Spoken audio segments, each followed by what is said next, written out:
কি বলছেন এসব? কায়ান দীর্ঘশ্বাস ফেলে। আমি যদি এগুলো না বলতে পারতাম তাহলে বোধহয় বেশি ভালো লাগতো। এই প্রথম কায়ানের কথার ভেতর অদ্ভুত এক কষ্ট অনুভব করলো শেরিন। শেরিন কায়ানের কাঁধে হাত রাখে। কায়ান চোখ তুলে তাকায়। আমি বুঝালাম না। কায়ানের চোখে দুঃখ স্পষ্ট বোঝা যাচ্ছে লোকটা কিছু নিয়ে কষ্টে আছে। শেরিন ফিরে বসে কায়ানের দিকে। কায়ান শেরিনের দিকে তাকিয়ে মৃদু হাসে। তুমি ঘুমাও, আমি পাহারা দেব তোমাকে। শেরিনের কথাটা সহ্য হলো না। সে এগিয়ে গেল কায়ানের দিকে। কায়ানের হাত ধরে বলল, খুলে বলুন না। কায়ান শেরিনের দিকে অপলক দৃষ্টিতে তাকিয়ে আছে। এগিয়ে এলে কেন শেরিন? আমার দিকে এগিয়ে এলে ফেরার সকল পথ আমি বন্ধ করে দেব। শেরিন যেন তাও কথা শুনল না। সে কায়ানের হাতে হাত রাখে। বলুন আমাকে, কেন মেহেরিন ভাবি আমাদের পেছনে গুন্ডার পাঠিয়েছে? কায়ান দীর্ঘশ্বাস ফেলে। আমি যদি তোমাকে এখন সবটা বলি তবে আমার বলা শেষ শব্দের পর থেকে তোমার নিঃশ্বাসটুকুও আমার হয়ে যাবে। শেরিন চাইলেও পালাতে পারবে না। বলো রাজি?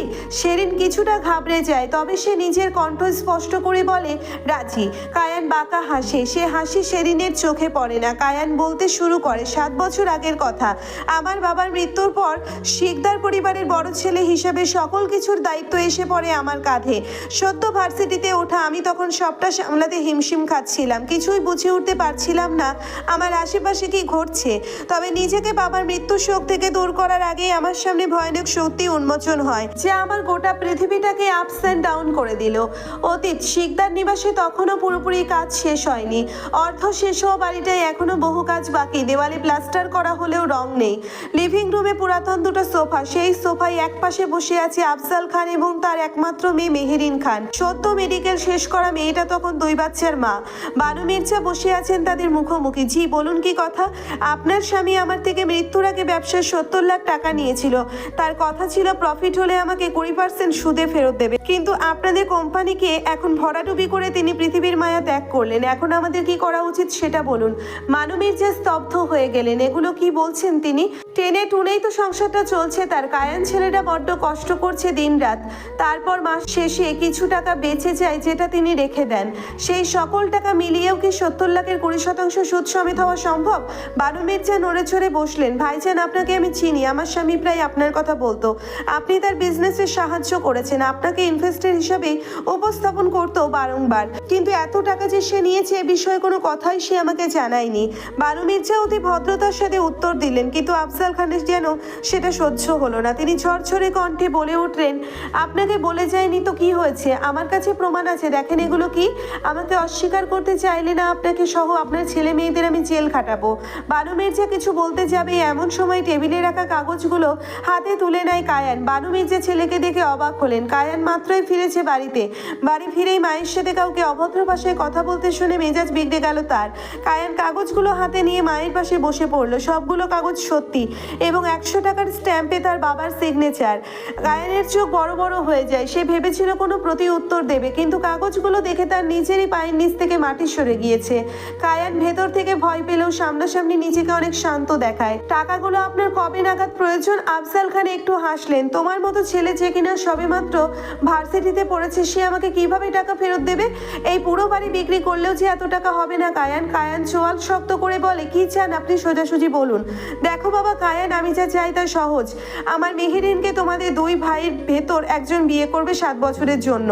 জারিফ জিনু বড় হয়ে গেলে এই কন্ট্রাক্ট ম্যারেজ থেকে তোমাদের মুক্তি। মেহেরিনের এখন ডিভোর্স হয়েছে, আমি তার জন্য একটা জীবন সঙ্গী চাই। বানু মির্জা দাঁড়িয়ে পড়লেন। আপনি এখানে টাকার বিনিময়ে আমার ছেলেদের আদান প্রদান করতে এসেছেন? বেরিয়ে যান। কায়ান মাকে ধরে বল। আম্মা বেগম শান্ত হন। আফজাল খান উঠে দাঁড়ায়। মিসেস শিকদার, এত চড়াও হওয়া ঠিক না। প্রায় 6 বছর হতে চললো আপনার স্বামী একটা টাকা আমাকে ফেরত দেয়নি। এত টাকার বিনিময়ে একটা ছেলেকে আমাকে দিবেন, এটা কিন্তু খারাপ প্রস্তাব না। 2 দিন সময় দিলাম, ভেবে দেখুন। আর টাকা দিতে চাইলে আগামী মাস সময় দিচ্ছি। কথাটা বলে আফজাল খান মেহেরিনকে নিয়ে বেরিয়ে গেল। কায়ান স্তব্ধ হয়ে গেল। সে কিছু বলবে সেই অবস্থাটুকুন নেই। বানু মির্জা কাঁদছেন। এটা কেমন ঝড় এলো তাদের পরিবারের দিকে। এরপর কেটে যায় 2 দিন। কায়ানের পায়ের নিচে জুতাটা পর্যন্ত ছিঁড়েছে এতদিন দৌড়াতে দৌড়াতে। কোথায় কি হয়েছে, আদৌ আফজাল খান সত্যি বলছে কিনা সবকিছু ঘটিয়ে দেখলো কায়ান। গ্রীষ্মের প্রখর রোদে শরীর ভিজে চাপচুপ হয়ে গিয়েছে। পরনে টি শার্টখানা শরীরের সাথে লেপ্টে আছে কায়ানের। সে আজ এসেছিল কুমিল্লা বাবার এক বন্ধুর বাড়িতে, যে কিনা বাবার বিজনেস পার্টনার ছিল 2 বছর। সেখানে গিয়েও সে একই কথা শুনলো।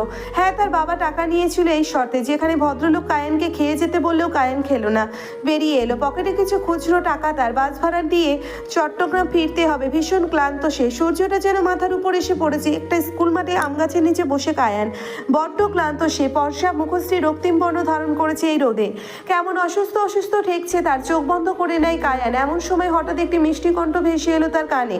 এই যে শুনছেন, আপনি কি অসুস্থ হয়ে গেছেন? আপনার কি খুব খারাপ লাগছে? কায়ান চোখ খুলে তাকায়। মেয়েটার পরনে স্কুল ড্রেস। মেয়েটা হাতের আইসক্রিমটা কায়ানের দিকে এগিয়ে দিল। নিন, আপনাকে দেখে খুব ক্লান্ত মনে হচ্ছে, আমারও স্কুল করতে ইচ্ছে করছে না, আপনি এটা খেয়ে নিন। মেয়েটা কায়ানের হাতে আইসক্রিমটা ধরিয়ে দিল। মেয়েটা আর কিছু বলবে তার আগেই পেছন থেকে কেউ ওর নাম ধরে ডাকে, শেরিন কোথায় তুই? শেরিন ফিরে তাকায়। আসছি। শেরিন দৌড়ে চলে যায় স্কুলের ভেতরে। কায়ান তাকিয়ে রয় সেদিকে। হাতের আইসক্রিমখানা মেল্ট হতে থাকে। কায়ান তা দেখে আইসক্রিমটা খেতে শুরু করে। চোখ গড়িয়ে পানি পড়ে কায়ানের টুপটাপ। পুরুষ মানুষের নাকি কাঁদতে নেই, কিন্তু কায়ান তো ঠিক থাকতে পারছে না। সে নিজের কান্না যে চাপিয়ে রাখতে পারছে না। কি করবে সে? এটা কেমন মোড়ে এসে দাঁড়ালো তার জীবন। রাতের আধার নেমেছে ধরণী জুড়ে। শিকদার নিমেষেও পিনপিনে নীরবতা। জেবরান এবং আহি ঘুমিয়ে গিয়েছে। ঘুম নেই শুধু কায়ান আর বানু মির্জার চোখে। দু মা ছেলে জেগে আছে। বানু মির্জার কোলে মাথা রেখে শুয়ে আছে। বানু মির্জার চোখের পানি কায়ানের মুখের উপর পড়লো। কায়ান চোখ খুলে তাকায়। মায়ের চোখের পানি মুছিয়ে দেয়। কেঁদো না, এই টাকা আমি তাকে 20% সুদে ফেরত দিব আম্মা বেগম একদিন, কথা দিলাম আপনাকে। কিন্তু তার আগে যে শর্ত, আমি রাজি। বিয়েই তো, পুরুষ মানুষের 4 বিয়ে করতে পারে আম্মা, সেখানে আমি না হয়ে একটা মেয়েকে বিয়ে করলাম। বানু মির্জা কেঁদে ফেলেন। জেবরানের উপর কোনো আঁচ না আসতে দিয়ে কায়ান কেমন সবটা নিজের ওপর নিয়ে নিল। তার ছেলেটা এতটা ভালোবাসে তাদের, নিজেকে কোরবানি করে দিল। বানু মির্জা সেরাতে অনেক কাঁদলেন। ছেলের আশঙ্কাজনক ভবিষ্যৎ থেকে মুক্তি পাওয়ার জন্য কাঁদলেন। এরপর 3 দিন 4 রাত পেরিয়ে কায়ান এবং মেহরিনের বিয়েটা হয়ে যায়। কিন্তু কায়ান সেদিন থেকে আজ পর্যন্ত মেহরিনের শরীরে একটা স্পর্শ পর্যন্ত করেনি। বর্তমান ফোনের চার্জার সায় দিল না, নিভে গেল হুট করে। শেরিন ভয় পেয়ে কায়ানকে হাত ধরে বসে। কায়ান সেদিনের কোমর জড়িয়ে ধরে শক্ত করে। ভয় নেই, আমি আছি তো। শেরিন তখন নিশ্চুপ, কিছুতেই সে বুঝতে পারছে না মানুষ এমনও হয়। কিছুক্ষণ স্তব্ধতা থাকলো দুজনের মাঝে। এরপর শেরিন জিজ্ঞেস করলো, সেদিন কুমিল্লাতে আইসক্রিম দেওয়া মেয়েটা কে ছিল? কায়ান বাঁকা হাসে। শেরিনের মাথায় হাত বুলিয়ে দিতে দিতে বলে, কেন? না, এমনি জিজ্ঞেস করলাম। যাই হোক, তুমি তো ছিলে না। শেরিন মাথা তুলে তাকায়। আমি কি বলেছি আমি ছিলাম? না, ভাবতেও পারো তুমিও কুমিল্লার মেয়ে কিনা। ইস, মোটেই না। শেরিন কায়ানের হাতের ঘড়ি খোটাখুটি করতে করতে বলে, আপনি সত্যি অবাক করে দিয়েছেন মিস্টার শিকদার কায়েন মাহবুব। পরিবারের জন্য এতটা কেউ করে না। গোটা নিজেকেই সঁপে দিলাম এমন একজন জঘন্য মহিলাকে। কায়ান মৃদু হাসে। আমার পৃথিবীতে সে কখনো ছিলই না শেরিন। আমার পৃথিবী জুড়ে আর একটা মেয়ের বসবাস ছিল, এখনো সেই আছে। শেরিন মাথা তুলে তাকায়। অন্ধকার কাউকেই বোঝা যাচ্ছে না। তবে শেরিন অন্য কোনো প্রশ্ন করবে তার আগেই বাহির থেকে ঝোপঝাড়ের ভেতর কিছু শব্দ শোনা গেল। কায়ান অ্যালার্ট হয়ে যায়। শেরিনকে শক্ত করে ধরে রাখে। শব্দটা ক্রমশ গোডাউনের ভেতরেই আসছে। কায়ান দ্রুত শেরিনকে নিয়ে একটা দেওয়ালের পেছনে নিয়ে যায়। শেরিনকে জড়িয়ে ধরে রাখে সে। ওদিকে সেই শব্দগুলো ক্রমশ নিকটে আসতে থাকে। কিছুক্ষণের মাথায় গোডাউন রুম আলো আলো হয়ে যায়। 4-5 জন ছেলে মিলে চারিদিকে তন্ন তন্ন করে খোঁজে। শেরিন ভয়ে কায়ানের শার্ট খামচে ধরে। কায়ান তো শেরিনকে শক্ত করে জড়িয়ে ধরে রাখে।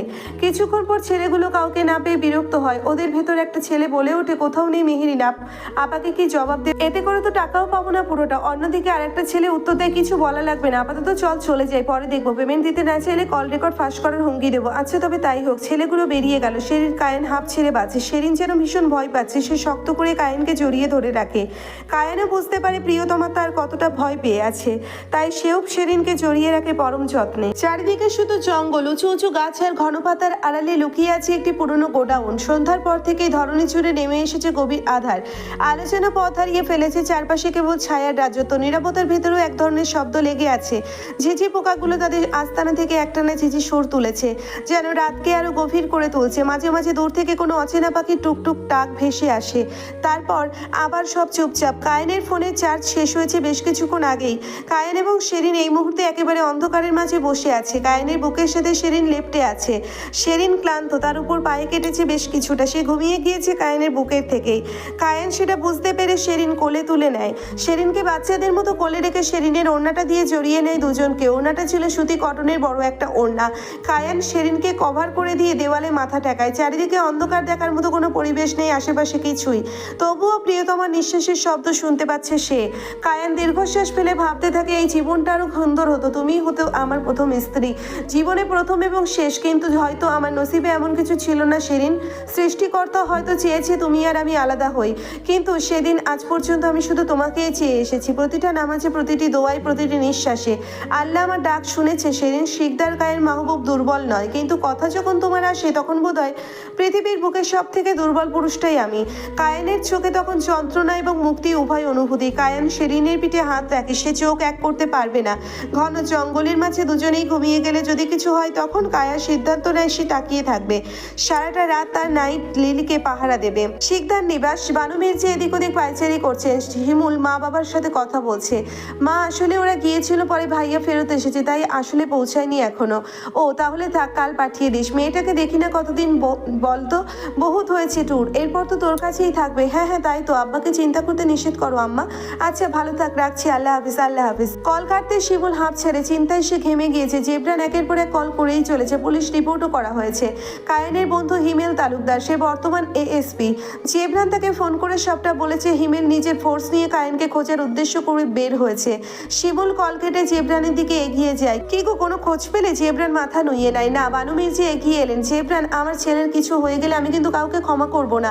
আর শেরিনের মা বাবা, ওনাদের কি জবাব দেবো আমি?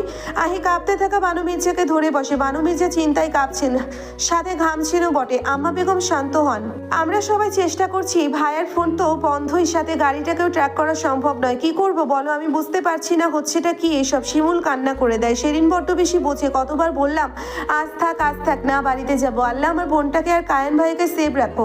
বাড়িতে সবার মেন্টাল ব্রেকডাউন হয়েছে। তবে মেহেরিন শারিফ ঝিনুকে ঘুমিয়ে দিয়েছে বেশ কিছুক্ষণ আগে, সে এসব ড্রামা দেখছে নীরবে। চিন্তা এখন একটু আধটু তারও হচ্ছে, সে যাদের পাঠিয়েছিল তার তো কোনো খবর দিচ্ছে না মেহেরিনকে। এদিকে মেহেরিন এসব করেছে সেটা ওর বাবা ভাই জানে না, মেহেরিন ওদের জানাতেও পারছে না, জানালে ওরা মেহেরিনকে দোষারোপ করবে। ওদিকে ওই গুন্ডাগুলো কেন খোঁজ দিচ্ছে না। বানু মির্জা একবার মেহেরিনের দিকে তাকালেও কত বড় বিঘায় মহিলা, তার স্বামীকে পাওয়া যাচ্ছে না, সে নিশ্চিন্তে বসে আছে পায়ের উপর পা তুলে।